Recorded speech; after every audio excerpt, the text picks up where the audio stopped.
Am I live? Good morning. Got about 4 minutes left here on the East Coast before we hit into the afternoon. I'm based in Florida. Haven't done this in quite some time. I was feeling extremely motivated to jump back up on Restream and get my face out in front of LinkedIn and X and YouTube and talk through some things. I've got kind of a real sort of urge to do a regular series, and tried doing this a couple of months ago, and sort of fell off because it just, I don't know, it just didn't sort of feel right to me, just didn't kind of serve me really well, and kind of serve a good audience, serve who I'm trying to really talk to and speak to with my background. For those who don't know me, I'm Jeff Peterson. I run a recruiting services agency, a recruiting subscription. It's called Company for One. 20 plus years in recruiting. Worked on some of the biggest stages in the world. I've been with Microsoft, Cognizant. Came here to Florida for a company called TriNet to help build and grow them, and then I was at Korn Ferry for about a year and a half and led a massive team globally. Really enjoyed my experiences as I've kind of moved along in my career. Uh, I really feel like my background has really led me into be a solopreneur, uh, an entrepreneur, and I really enjoy the space that I'm in. I enjoy working with recruiting teams. I enjoy working with founders right now. Uh, the one kind of main thing that really sticks with me is there's almost like this survival thing going on in talent acquisition. Whether you're a recruiter or a talent acquisition leader, trying to kind of navigate this landscape with AI and automation and all this stuff going on, that this so tech infused, kind of world that we're continuing to push towards. It feels like it's less about people and more about the tools. I'll address all that stuff at some point. Um, and also to founders of startups and companies that are growing and building and sort of growing up. Uh, how do you survive the process of acquiring talent and getting the key talent, the right pieces that you need on your team to build, to grow, to get your products and services up off the ground? So I think sort of this topic around how to survive talent acquisition is really relevant right now. I wrote a book years ago. It was called The Sourcer's Playbook, and it fit right in with kind of the times. Talent sourcing and where I wanted to be. It just, was sort of a catapult for me to get up off the ground and get into working with great clients then. And I feel like right now, getting a sort of a how to survive talent acquisition, sort of a guide or a manual or a book is where I'm sort of heading with this. And I want to come out on these sessions. I want to go live every once in a while. Could be every day, could be a couple times a week. I don't know, but I have a lot to share. I have a few things that I want to pop out here today that I think would be real relevant for, especially for people that are again looking to sort of navigate the recruiting landscape right now, whether they're in talent acquisition, or they're acquiring talent and growing their businesses. I think everybody, whether they are thinking about it or not, are thinking about the people inside their organizations. So let me dive into a few things here. I want to share my screen. I want to jump in and walk through a couple things that I think would be relevant to you, whether you're seeing this live or whether you're checking this out later. Again, this is me. I run Company for One. and it's a really unique sort of product in the market. There are not a lot of organizations that I'm aware of that are doing something just like this. I think this is something that is really unique. There are RPOs, recruitment process organizations out there that have solutions that can help organizations with their talent, but not on that sort of that fast, that flexible arrangement, the kind of the start and stop, almost like recruiting being, it's a funny way to describe it, but like a Netflix subscription. Get what you need and then get out. And if you want to sort of discover more about that, I'm happy to talk to you at some point outside of this as well. Uh, what's really been interesting to me is sort of as I've been looking at all the different things that I'm finding as sort of being voyeuristic in a way. Being out on LinkedIn, being on X, being on YouTube and watching a lot of videos, and I'm consuming a lot of content in these places, and there's just so many people talking about a dizzying array of tools, strategies. How do you recruit using AI and automations and all these tech tools? How are you doing sales and marketing and operating your company? And I find a lot of things out there that I really like that really apply again right into talent acquisition, into recruiting.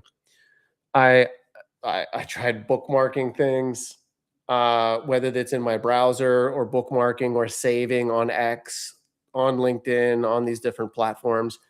And there really wasn't a great way to kind of pull it all together, and kind of being able to stay structured around it, right? I mean, I think we can all agree that every single day there's sort of something new that pops up. It's like one thing to the next. And even the models and the AI tools, there you have one that's really hot 1 minute, and then next week it's like it's forgotten. Anybody remember OpenClaw? I mean, everybody was going berserk over that for a couple of months straight. Now it's you barely hear about it. Um, I created a kind of a spreadsheet to start with, and I want to be able to put this into some sort of an online guide, some sort of a large whiteboard online, some sort of a manual that I can parse and break out. I want to give value out. I don't want to sit here and keep this all inside of a Google sheet. There's just so much here. I took the time over the course of a couple of, I don't know, like let's call it a couple of weekends, and I literally sat down for hours, put everything into this sheet. Now it's something that I'm happy to even share out at some point too, once I get this kind of cleaned up and kind of right. But I have over 800 tools in here. 800. And I really kid you not. Look at this. It is absolutely loaded to the gills with recruiting tools that are very recruiter specific, and then marketing, sales, and operational tools that have sort of a gray area that can apply into into recruiting and running your business. There are 800 tools here. We're actually pushing 900 at this point. And you would say, hey, if this is just too many to navigate and go through. I've actually taken this list as it continues to build. I've put it into Claude, I've put it into ChatGPT, and I've tried to dissect, hey, let's try to figure out the clusters around what works best for what. Because I have them kind of organized into tags, and then the sites as well. I did this all by hand. This is everything has been manually handpicked and put into here. And then it goes further. I've got ideas around different things that involve strategies and processes and things of that nature. I want to blow out around the people that are really important in these different areas, the sources. There's just so much here. And then a master index, depending on what your function is. Excuse me, I can't clear my throat for some reason here when I jump on. Um, But yeah, this is the centerpiece of what I want to talk about, how to survive talent acquisition. And it really lends right into what you're seeing on screen here inside this sheet. I want to figure out the best way to bring the most value to everybody that I'm connected to and that follows me on LinkedIn, on X, and on these different platforms. So I'm sort of talking this through live and sort of figuring this out live with you. So stay tuned, continue to follow, and I'm going to figure this out. I'm going to figure out what is the best method to sort of get this straight. Um, now, the one thing I want to talk about today is when I think about, and again, I'm trying to do this maybe live for about 10, 15 minutes here just to kind of get my feet wet again with this and to kind of showcase a few things here that might be relevant for you. I I wrote a post a couple of days ago around a trend that I'm really seeing in talent acquisition, or should I say that's spreading over and rolling over into talent acquisition, which is around open source. Now, if you're not familiar with open source is really like, think of this concept around you're using a tool, you're paying for it. But then there's people out there that are creating free or more open versions of that same software that you can download and use to the way that you want it, structure and fit it to the way that you want it. So there are all these tools out there that you're probably using as a part of your process for finding talent today and for acquiring talent into your business, whether it's an established company or whether it's a startup. Think about the tools that you're using in your process. There's some that are super complicated that would take an awful long time to replicate. And then there's others that are sort of like those small little subscriptions that you and your team have, or that you just have in your one person business. That stuff adds up. And so there's a lot of engineers that are really going to war on this and putting out open source solutions or alternatives around this. And I've been seeing it quite often. Now, I wouldn't even have touched this topic even a year ago. But what's interesting about AI is really leveling the playing field for a lot of people. AI is taking what should have been made for developers a few years ago accessible to non-engineers, non-developers, people that don't code. I don't code. My entire career has been devoted around recruiting and people. I don't code, but all of a sudden in the last year or so, I've dabbled in it. And I'm not just talking about just prompting to code. I'm talking about sort of getting into the weeds, figuring out what it is. But if you have the advantage, or should I say the opportunity to go out and look around for alternatives to paying that subscription fee for 20, 50, $100. If somebody's done a lot of the legwork for you, the post that I wrote about is it's worth checking out. It's worth spending an hour of your time in the office or on the weekend or in the evenings to looking at these different things. It's worth your time to investigate, how do I use it? Do I need to know a little bit about coding and installing? It's really more about the installing than developing. And how can I get that money back in my pocket? I think the one other thing that we can all agree on here is that we're all trying to figure out cost effective and free alternatives to be able to survive, right? And I don't want to be over dramatic with saying, let's figure out how to survive here, because look, at the end of the day, we're all just trying to figure out what are the best avenues to find talent in our industry. What are the best tools to use? What are the best strategies? And so this is one thing to think about as you get off of this live here, as you get off of watching this video later. Open source alternatives. And again, I wrote on it here.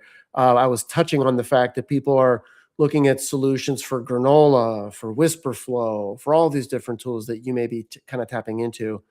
Once you find them, and I'll show you where these are, you can actually go right in and start to figure out about, okay, what are the instructions? Once I find one online, what are the instructions and how do I use it? You literally have nothing to lose by getting in and checking these things out for yourself. Now, kind of what I want to do here with the live sessions is almost do like people watch. Okay. I mentioned at the kind of the top of this live video that I'm very voyeuristic. I'm like anybody else. I lurk. And if you don't tell me that you're voyeuristic and you lurk and you look at other people's profiles and you're not really interacting with them, you're really lying to me. And you're lying to yourself. We're all consumers of different types of content. I may not interact with Andrew Bassini, but I want to give him credit here. So as I people watch, I'm like, hey, Andrew, or on, excuse me, Andrea Bassini, that he gave a nice tip here. He talked about this site that led me to this in the search. It was a site called Can I Vibe Code It? And so it's literally a site that shows you around all the different alternatives of these different tools that are out there. And I like the fact that they have a death list. I love the drama. But like I said, there's Granola, there's Whisperflow, there's all sorts of different types of tools out here. The more complex the development process for these tools, you'll see where the verdict here is, where it's in green, yellow, red, right, like a stop sign, um, or like a traffic signal sign. Um, there are ones that, depending on your use case and what you need for it, it could be available or you could develop it yourself. So, a couple things here. If you're paying for something and you're like, this just seems so simplistic, or how can I find an alternative to it? Uh, you can go out onto places like GitHub and look around for them. So, if you come out onto GitHub, you don't even need an account to get in here. You can look for things like Granola, and it pulls you up into the repositories and into the coding databases. And you can start to look right in here at the different alternatives. So here's open source alternative, Granola AI alternative, and you come in here, and then you can, again, it's confusing when you first come in, but you look around for where the instructions are. See, here you go. Scroll down a little, how to use. And again, I encourage you to at least get your feet wet, get comfortable, check this out. There's YouTube videos around how to kind of install these things and figure them out. A lot of this stuff doesn't need to be so complicated.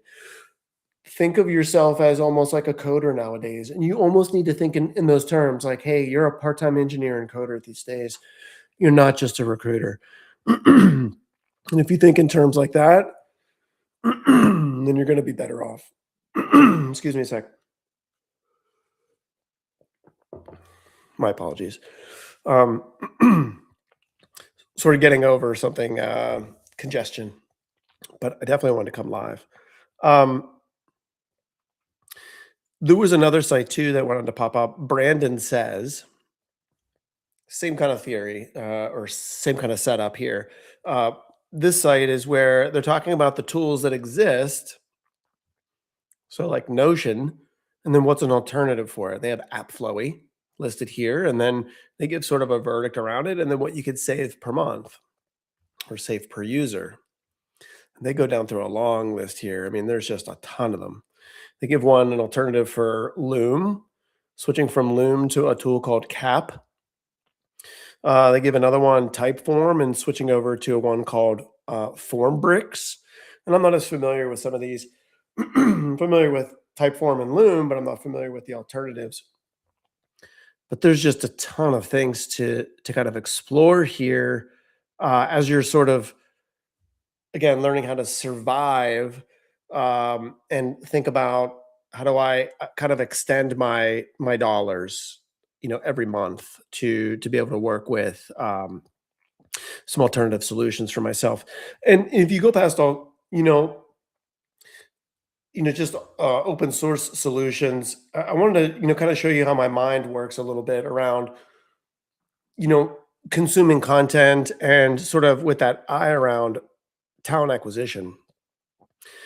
So, as I'm out here on X, I have a number of different people on X that I follow, and this is one that I popped up that just really sort of made sense for for this video. So, Brett from DJ talks about his recommendation. He's just popping up here his expertise around. He uses this thing now called Design Arena, and he's using it to sort of literally design. He's saying literally design or put together anything he wants and vibe code it, which again plays right back into again kind of thinking about alternatives for yourself. So I went down that path and I'm looking at what is this that he's talking about? Design Arena. I went over and looked at their handle, and then it led me into their site. I have not played with it yet, but it's on my radar. And again, it's something that I'm going to add into to here and then figure out sort of does this make sense for recruiting? I actually think it does because there's a lot of different things that you can do with this, it appears. Um, and what it does, from what I understand, is you tell it what you want to design and it will use the best model available to you. If there's one thing that we have out there today, we just have an abundance of models to use. There's all the models from OpenAI, and there's multiple ones, all the different models from Claude, there's tons of them. And then you've got a lot of these alternatives that, well, of course, you've got Grok, you've got Gemini, you've got a lot that are US based. But then you have a lot of alternatives that are Chinese based. And I think proceed with caution on them. I think the one that really should be on your radar screen is Kimi. Hearing an awful lot of things about this. But as you're going about doing projects, you're going about developing a slide that you need for a presentation for a client or your VP. You want to develop a prototype for a job seeker to see what does it look like to work for that company. You want to develop a landing page or a one page or a killer website. Doesn't need to be done by a designer anymore. You have all these different models that you can tap into in one place to be able to do these things.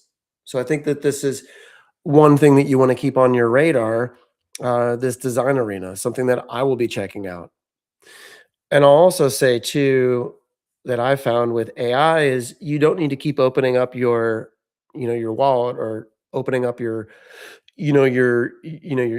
card, your debit or your credit card to be able to subscribe to these things. You just don't. There's so much access to free trials and the free versions of these things. So I really encourage you, and you're going to hear me say this a lot if you follow and consume some of the things that I'm saying. Go with the free every time. Go with the free, unless it's something that you find that it's really heavily involved in an automation or a process that you developed and you want it day to day consistently. Don't pay for it. If you find that you've built something in Claude or something in N8N, which does automations, yes, you can justify paying that 20 or $50 or whatever it is per month because it's eliminating the need to have someone else on your team do it. It's eliminating that resource need, right? Or if it's super complex like that, yes, it's probably worth that 20 to $100 a month. But if it's like one-off needs, if it's kind of sporadic here and there, go with the free every time. You could literally bounce around between the different AI models. And I'm going to do a whole thing around this, a whole show and tell on this. You can go from the different models that are free uh, inside ChatGPT to what's inside Claude to going into Grok to going into Gemini, and again, don't sleep on these models from from China. And I think a lot of people have resistance around this for a few things. They think, well, what about my privacy? What about all my data and stuff? I mean, I think the only time that you want to really have those questions to answer for yourself is if you're working inside a large organization and you're using it on their computers and inside their network.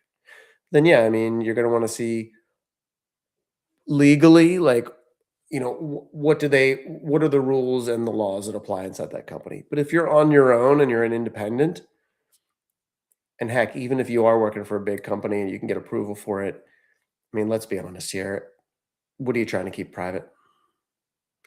You know, I mean, this is going to sound funny, and this is my sort of hot take here, but I mean, really, all I'm seeing from a lot of these models is they're just trying to collect data on you and kind of profile on you so that they can serve you incredibly focused ads. Go all the way back to the 60s and 70s on TV and all this stuff. I mean, what are they really trying to do? They're just trying to best position ads for you. I'm sure there's more to it than that. That's just the one thing that comes off the top of my head that is, I think, very true. They just want to serve you ads. I mean, your phone that you're holding with you, if you're talking about something out loud, trust me, it's listening and it's pushing out ads to you. But that's how, that's what I want to do. I want to do a whole series here around this. I want to do something that is a little more structured than today. I got on, I just wanted to, kind of yap for 15 to 30 minutes. I wanted to be able to talk to you about um, a couple things that I'm seeing right now. I'd like to do that every day. I'd like to jump on and kind of show you what do I think is hot right now? What am I seeing right now? What's good and valuable for the talent acquisition community because and for acquiring talent? Because I mean,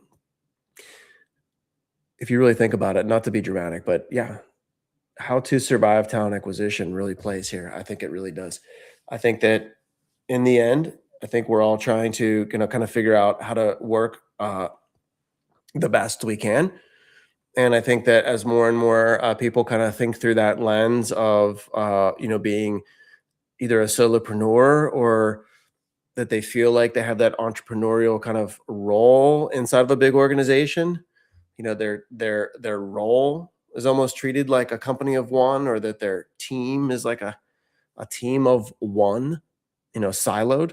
Yeah, I mean, everybody's working inside different parameters and working through some challenges there, and that's the stuff that I want to try to address for everybody. Sorry for the ramble. Sorry for the clearing of the throat. We'll be better tomorrow, or maybe Thursday. Have a good day, guys.